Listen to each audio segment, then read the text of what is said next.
I'm Anissa. And I'm Marisha Pink, and welcome to episode 35 of Ethnically Speaking, the show where we discuss everything affecting the UK's highly melanated communities, from current affairs to pop culture and everything in between. Today we are going to be talking about something that's very close to my heart. We're going to be talking about the identity and experiences and acceptance of mixed race people in highly melanated communities. Now, for anybody that doesn't know, and I guess for our podcast listeners who can't see me right now, I'm mixed race. My mum is Indian and my dad is Jamaican, and I very lovingly refer to myself as Blasian or Blindian. And I've got a lot of love for my mixed people. And I share this wonderful mix with none other than Kamala Harris, who is, of course, the first woman, the first Black person, and the first person of South Asian descent to take the office of the Vice President of the United States. And I think, obviously, because, I feel like she's my kinfolk, I feel like we should be celebrating this fact. I think it's an amazing achievement, but there are lots of people that don't feel the same way. And ever since Kamala was nominated as Joe Biden's running mate, the social media storm that got kicked up about her biracial identity has been pretty intense. There were some people within the South Asian community who felt, I guess, a little bit upset and a bit disappointed that the South Asian part of her identity wasn't really being widely reported in the media, while there were other people within the community who felt it was a little bit hypocritical that there is so much discrimination against Black people and darker-skinned South Asians within the community to then be suddenly trying to celebrate her. And on the flip side, there were many members of the Black community who either questioned whether she was Black enough or whether she was even Black at all. So I guess my question for you ladies today is a pretty big one, and as I said, very close to my heart, is if we're too Black for one community and we're too light for another community, where do mixed race people fit in? And how do we start to acknowledge and address some of the issues of racism that exist within highly melanated communities as well as between them? Yeah, you're definitely right, Marisha. It is definitely a big, a big question. And as I heard you speak, I thought, oh yeah, oh my gosh, you're like the same exact mix as Kamala, because her mother was Indian and her father was Jamaican. So yeah, it's all very interesting. But for me, the question of where do mixed race people fit in, it's almost like it's a question that's riddled with complexities, right? Because for me, by nature, they should fit into several places because they are parts of several groups. But I think also the idea that they're part of several groups also alienates them to not being exclusive to one sole group. And so then they're kind of in this like weird limbo state of, where do I fit in? Like, who are my people? Like, who do I exactly relate to? So for me, when we're thinking about where do they fit in, my simple answer would probably be, it's down to the individual, I guess, of where they want to fit in, or sometimes it might even be down to society of how do they perceive them. So where do they put that mixed race person? If somebody might be fairly lighter, then they might, I hate to use the word passing, but they might think that you're passing, and so might put you more to, like, if you're mixed with white, to the white community, or if you are darker, they'll just describe you as Black.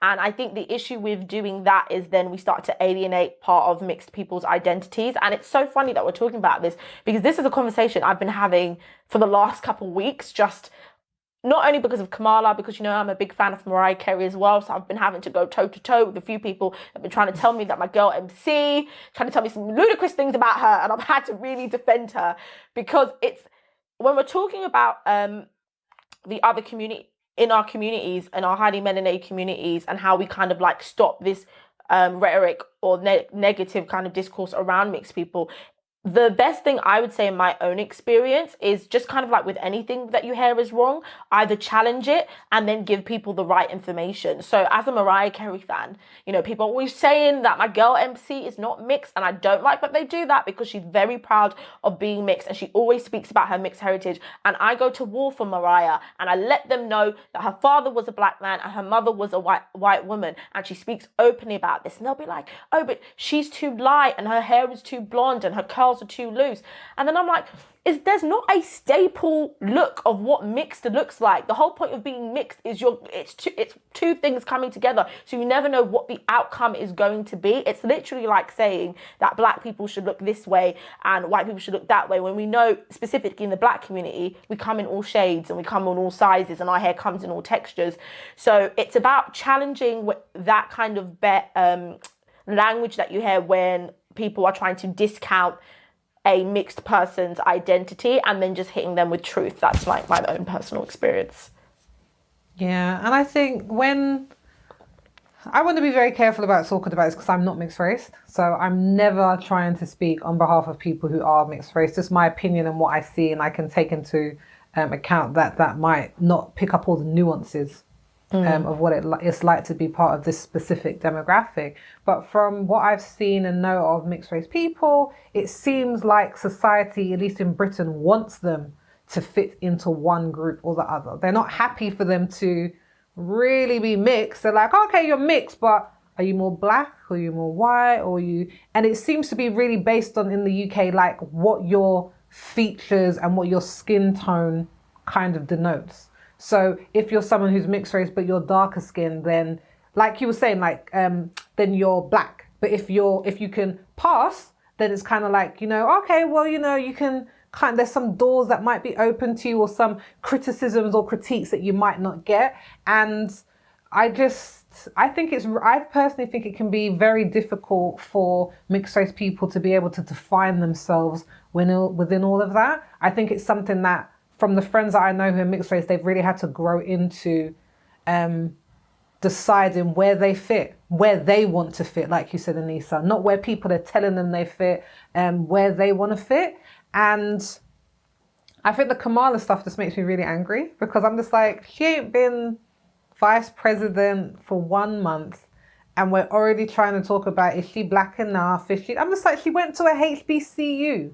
Like, how black do you want her to be?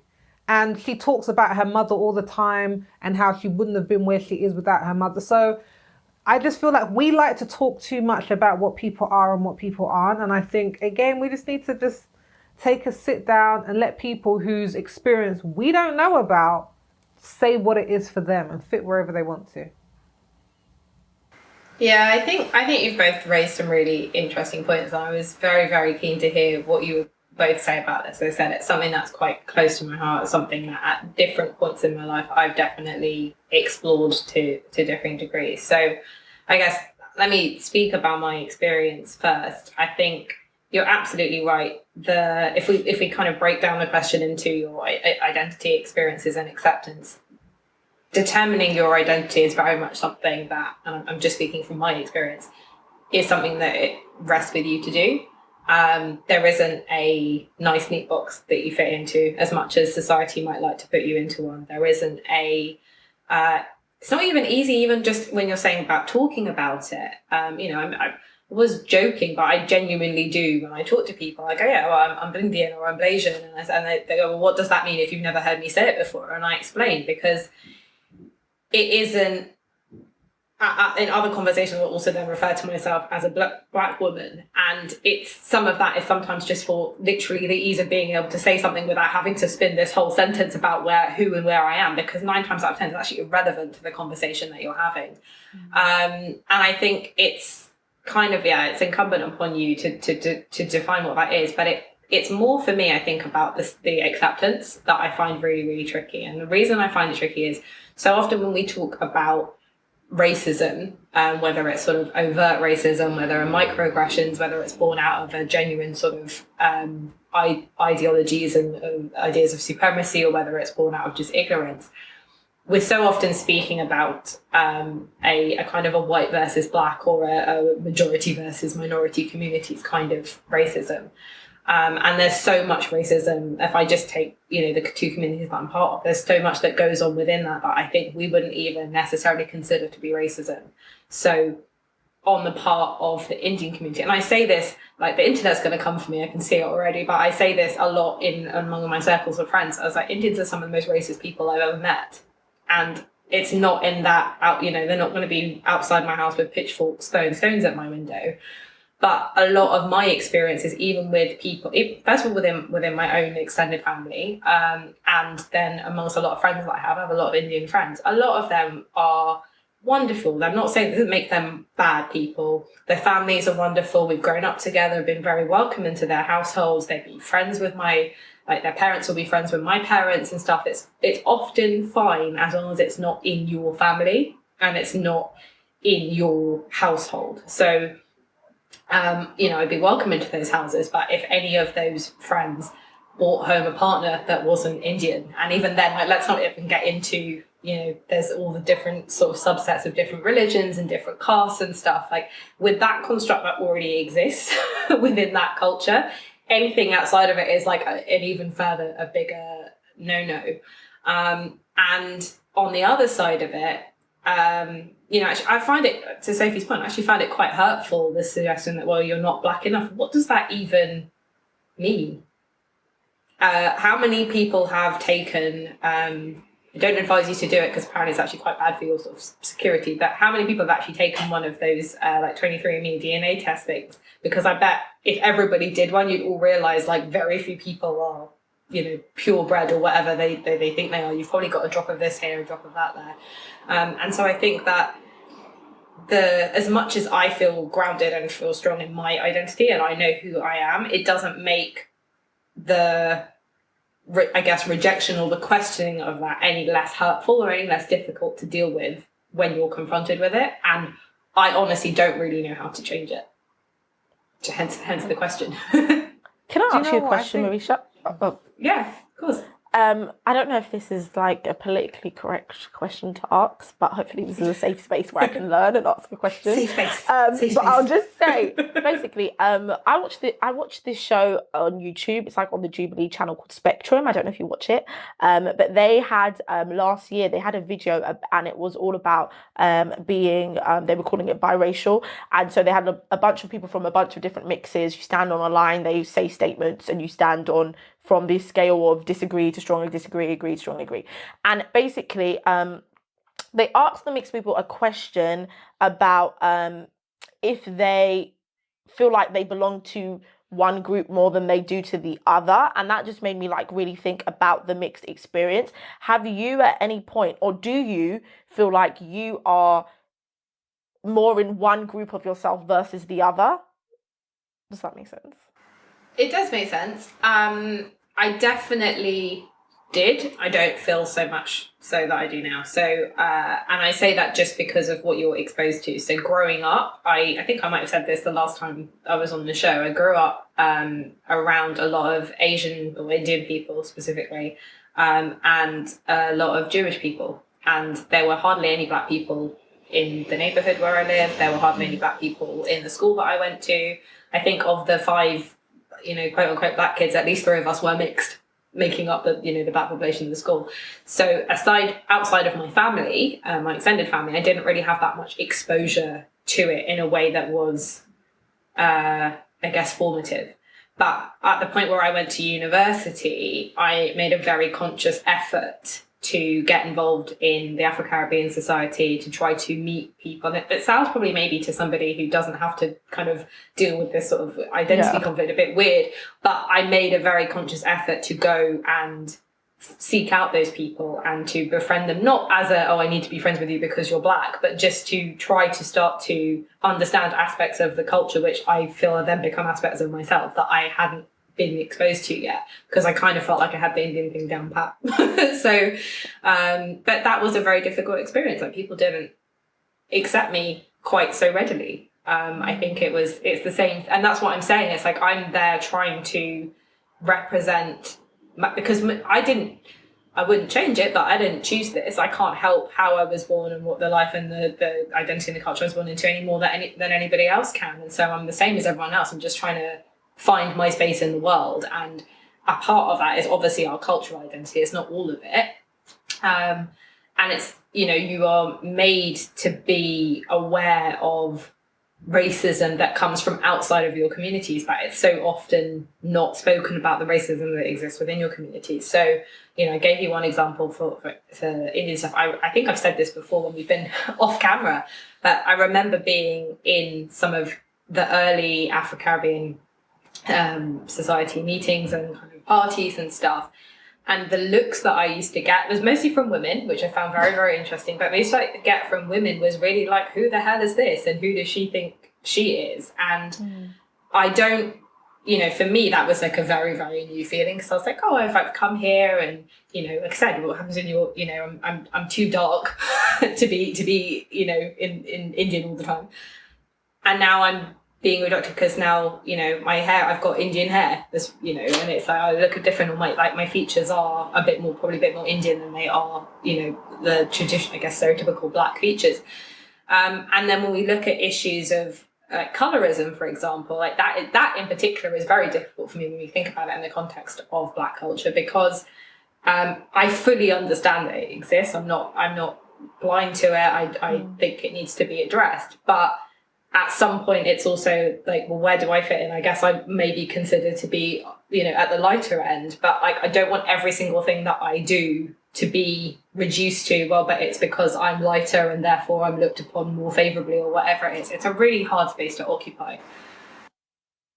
Yeah, but I think there's a lot going on there, and it's interesting when you're. Well, I don't even know where I'm going to start from, because there's a few things I wanted to touch on. But let me start from, in terms of this idea of like, what does it mean to be mixed race, or like, what does it even mean, as you said at one point, Marisha, what does it even mean to be black? Like, my husband was listening to a podcast on Clubhouse, not a podcast, a conversation on Clubhouse, and people saying like, you're not black if only one of your parents is black. Two parents have to be, and some people were saying that, and I was just like, that's ludicrous. Like, that didn't even make any sense to me. I'm like, if you're mixed race and one of your parents is black and you want to identify as black, you have 100% chance of claiming that, and 100% chance of claiming your other identity, because you're both of them. Like, it's down to you. And I think that there's something that was written in Vox online article, and it was saying we like to, and they were talking about Kamala, we like to call people by the ethnicity that we view as lesser in society. So because like Asian, they were saying is kind of ranked a little bit higher than being black in America, they were saying, therefore she's seen predominantly as black. So if she was mixed white and Asian, they'll be like the Asian candidate for this, that, and the other. And I found that really interesting, because in the United Kingdom, white wasn't always considered to be German, Italian, Jewish. That wasn't the case. When people came over from the people who fled in Germany, Jews who fled and came here, they weren't seen as white. They were seen as Jewish and different, and they suffered from racism and xenophobia. But then when you had people migrating from the colonies, literally from the Caribbean and Africa to the country, then suddenly it's like we're all white. My issue is with that we never talk about mixed race white ethnicities. Like the fact, if you're half German and half Italian or whatever, it's still the same country. You're still mixed with two different heritages. But we never want to talk about that. It's only if you're mixed with black or Asian or this or something that noticeably alters the shade of your skin, then suddenly it needs to be a discussion and somebody needs to find out where they fit. And I just think it's so unfair, the bias that we have, and some of it for me is even cloaked in racism as well, because unless we're going to be asking, well, if you're half Irish and half English, then you're from two different countries, there's a mixture there, but we don't, we just accept it as white covers all. That's an actually very interesting point that you brought there, Sophie. It's something I've never actually thought about. Like, honestly, I'm like, yeah, why have we never said that?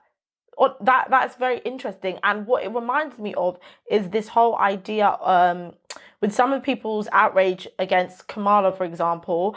I'm a little bit taken aback how some people, like even people that I've heard in the UK talking about it, because I thought especially like people of colour in the UK should understand what it's like, the nuance of being two things at once. Of course, you're not mixed, but you are Jamaican and British, and you are Nigerian and British. So you understand being two things at once, and being in truth in those two things and being in both spaces. So it is kind of confusing for me that people didn't understand that. And I definitely think it is rooted in racism. You just brought up so many great points, Sophia. It's like I'm taking them all in, because it's literally, why is it only when it's with like a person of colour, of a darker skin colour, do we say, yeah, they're mixed? That's crazy. Sorry, I have to stew on this. But that's also reflected in the way in which, so it's the same box ticking exercise and the stereotyping. If you ever look at equal opportunities monitoring form, the box that is for mixed is always mixed with white. So you must be mixed white and black or mixed white and Asian. And I cannot tell you, like, you know, I'm in my mid-30s, we're like solidly several decades in, and those boxes have never changed. There is no, like, we haven't evolved to the point. I've never my even gosh. thought about that, Marisha. I've never even thought there isn't a mixed black and Asian. Oh my gosh, I've never. There's just no concept of it. So I think that's reflected in just the way in which we think about what mixing is. But I think the bit that's difficult for me is that both of those groups, if you come from, you know, let's I'm not saying, you know, we just talked about, you know, anti-Semitism and the way that even within the white community, different races have been, I guess, accepted in and embraced. But as it stands today, those two communities, at least the ones that I'm a part of, are still considered to be, you know, ethnic minorities. There's still a lot of racism and inequality and systemic practices that, you know, oppress them, and we do our best to get ahead, and that's fine. But I find it so frustrating that knowing what that experience is like, and knowing the things that are the hurdles that may lie in your way through no fault of your own, and the things that you may have to overcome, you just have to work that much harder. And knowing that experience is shared, because no one's trying to say, you know, we've talked about this before on the show as well. We've talked about the term BAME. We hate the fact that everyone's just lumped together and as though we're the same. They are unique experiences. There are things that are unique to those communities and people from those communities, but there's also a commonality there. There is also a shared experience. And I find it so strange that knowing what that feels like, that we would still, I guess, inflict that on each other. And at some point I do have to wonder whether it's that sort of divide and conquer thing. So it's just like, if we can just kind of keep fighting in and amongst ourselves, then we're preoccupied with that and less sort of focused on just getting ahead. But I will say that I think that there is so much similarity between a lot of those cultures as well. Not, you know, not all of them. Some cultures are very different. But you know, we share a love of food, we just share a love of a good time. Family is very important, and that I see that on both sides of my family. So I think we need to look at celebrating the things that we share in common. And I think a lot of the fear, particularly in the Asian community, a lot of the fear of the mixing, because it is a thing, as I said, it's been a problem in parts of my own family, but the fear comes from actually a fear of losing that identity and losing those traditions and losing that heritage, because it's effectively being diluted as the generations go down. And I feel like I could be an example of why that isn't just automatically the case, because like I said, I felt that I grew up leaning more to one side and then actively went to seek out part of the other side. I'm not saying every mixed race person does that. I'm not saying that it, you know, is what they feel they need to do. You do you, and you do what you need to define your identity. But I think it's such a common thing that I hear, and it's like, oh, we're not racist. It's just because, you know, what will happen with this? You won't, you know, if somebody's bringing someone into the family, like, oh, I don't, you know, we don't want them. Will you still go and practice the religion, or how will you bring up your children? And the truth of the matter is that I think it will only breed more acceptance and more understanding and more tolerance, the mixing. So I'm completely all for it. It's difficult, but I think it ultimately will take us to a good place, because at some point then you won't be, like I said, I really challenge most people that throw these comments around on the internet without thinking about how hurtful they are. Come and talk to me when you've had a DNA test and tell me that you're okay. Oh, yes, this is what a black person is, and I don't know, like, I've got 100% black genes and therefore I'm more black than you and you're not black enough. Like, come talk to me when you've had a DNA test. Because you don't really know. Building on what you've said, Marisha, it just reminded me, I think we're going to move into a space, as you said, I think as people start mixing more, I mean, it's hard to not start mixing more because we're just in like a multicultural society globally at this point. Well, especially in the Western countries, it's starting to become it's almost inevitable. But I think the conversation is really going to start to change and become apparent, and people start to understand maybe things they've said that haven't been helpful and things that have been hurtful, especially with Kamala now being one of the world leaders, and she being a mixed person, and a mix of two ethnic minorities and being a woman, I think she's definitely going to introduce a lot of conversations. But I think it's even things like, they've got that show, I think it's been on for a while now. They've got Tracy Ellis Ross has her show Mixedish, which was which was come off the back of Blackish. And I don't particularly watch Mixedish because honestly, I fell off watching Blackish, but I do watch Grownish. But there's a lot of issues to keep up with. But with Mixedish, it's a lot of ish. Oh my gosh, a lot of ish. But I do watch a few of their clips if it's on YouTube, and it was so interesting because in one of the episodes, the son, Johan, is pretending to be Mexican because it was easier for him to pretend to be Mexican than explain to people that he was mixed, because they didn't understand what was being mixed. And like, it's this whole bit where his parents are trying to explain to him, like, you're not Mexican, it's not okay to pretend to be Mexican, like your identity is being black and white. And he felt as if he had to choose between both, and they were saying, but you're all of it. And so I think having shows now like Mixedish, having Kamala, and even things like Clubhouse, where we're getting to open the conversation up and really hear mixed people's experiences and how we as non-mixed people can be allies and really help with these issues. Because I myself, I've been in Clubhouse. I keep saying Clubhouse. It's not where I spend all my time, but I do like to hear a convo. And I've been in a few mixed rooms actually as like an audience, just listening, because I've never really understood the mixed experience. Like, I've had mixed people around me, at some points have been quite close, but predominantly most of my friends are, I don't want to say 100% black because Marisha's told us, but they're either, black, or they're white, or they're Asian, so they're not mixed as far as we know. So I haven't had anybody explain to me what that experience was like. And when I sat in that room and just got educated on what that experience like, what the struggle is with their identity, it really opened my eyes up. And I think now that we're getting more spaces like this, it will definitely be a help.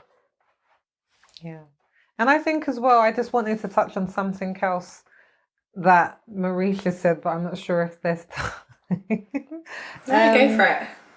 I think just when they're talking about when you went to like your ACSs and that kind of tension and that dislike that you were feeling from black women, I think as a black woman who has probably had those sorts of feelings when I was younger, definitely had those, and then having to assess them as I've gotten older. And then we talked about it when in my university degree, and there's a bunch of mixed race people in our class, and we had to do this particular study, and it talked about those tensions that can happen between mixed race people and black women. And it was really interesting to just kind of sit and listen to the mixed race women in our class, and some of them are just so wonderfully intelligent, and they were just saying, if we're going to be looking at the tensions that are happening, we then have to look at colonization and racism and where these tensions came from, in terms of the fact that people who were mixed had a better chance at life. They had a better, at the time, they had a better standard of living.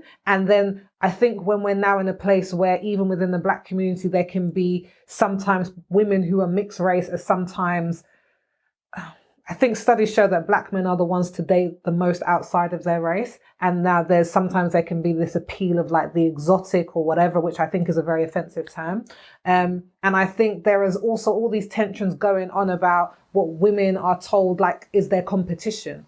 Like, you know what I mean? Like, it's a competition if someone is, mixed, because maybe people are going to find that more appealing or this or that. And I think we really have to kind of really break down all of those things. Those forms of racism, internal racism, I would call it, when you're attacking people who share similar heritage to you. Like, where does that come from? And it doesn't come historically from a good place. And I'm just really glad that we were able to have these conversations and talk about these things, because, as you were saying, our country is becoming more and more mixed. In the study that I did in university, again, I'm just going to wrap this up, but they were saying mixed race children had nobody to identify. They had to be seen as black because that's how the world saw them, and there was no way of understanding their experience. But we're not in those times anymore. And it's for us to kind of understand these experiences, because this is a real world reality, and it's just going to continue. And a large demographic of people should not feel as outsiders to either race that they're part of. It's exactly that. And I think the answer is breeding or trying to figure out how to better understand each other and have that acceptance. The answer is not, okay, well, we should go and set up shop somewhere else and I should, have a whole place for all the people that are mixed to come, and like that's not going to help change things over time. So I'm definitely for that. And unfortunately, that's all we've got time for today. But thanks for watching and listening to another episode of Ethnically Speaking. We really want to know what you thought. So are you mixed race? Do you have mixed race people in your family, in your circle of friends? What have been some of your experiences? Let us know down in the comments below. If you have really enjoyed yourself, then there is a way to get even more of these lovely ladies. It's called Extra Ethnic and it's available only to our email subscribers. You can find the link to subscribe in the description below as well. For a summary of everything that we've talked about today, head on over to unitedmelaningroup.com/ES035 and there's a link for that in the description below too. And if you've been watching on YouTube, don't forget to give us a thumbs up, to subscribe to our channel and hit that notification bell so you don't miss a thing. We will be back on Wednesday where we'll be talking all about the potential separation of the United Kingdom. So make sure you stick around for that. And until then, make sure you wear a mask, wash your hands, stay safe, keep your distance and look after yourself.